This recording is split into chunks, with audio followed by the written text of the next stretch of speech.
Les vestiges d'une conquête, Qutb Minar et ses monuments. Dans la banlieue de Delhi, la capitale de l'Inde, on peut apercevoir la plus haute tour du pays. Elle mesure 72 mètres et demi de hauteur et on l'appelle Qutb Minar. C'est le chef militaire islamique Qutb-ud-Din Aybak qui a donné l'ordre de la construire. En 1192, les forces militaires d'Aybak font irruption en Inde, s'emparent de Delhi et fondent la première dynastie islamique de la région. On a construit cette tour pour commémorer cette victoire et pour marquer la domination et la puissance de l'islam sur la population. La tour est en fait un minaret. Les enseignements de l'islam interdisent le culte d'idoles et d'icônes. Seules les citations du Coran sont gravées sur les murs de la tour en guise de décoration.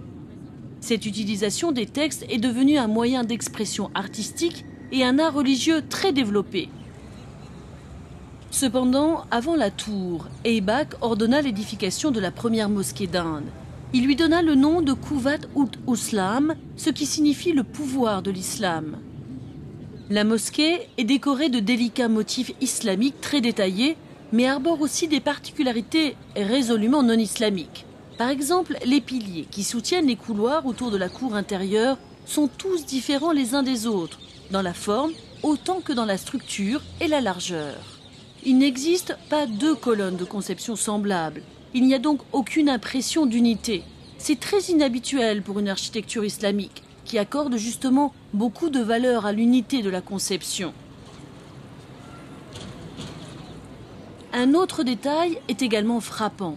Sur la partie supérieure de cette colonne, on aperçoit un visage sculpté, ce qui est absolument contraire aux enseignements de l'islam. Alors pourquoi un dirigeant islamique a-t-il permis la construction d'une mosquée aussi étonnante? C'est sans doute parce que les pierres utilisées pour construire les colonnes proviennent en fait de temples hindous. Aybak était tellement pressé d'exprimer sa domination sur la population qu'il a fait démolir rapidement 27 temples hindous à l'aide d'éléphants pour récupérer les pierres et édifier les mosquées. Ainsi, ironiquement, la première mosquée d'Inde, destinée à symboliser la puissance et la portée de l'islam, est au moins esthétiquement un édifice plutôt non-islamique.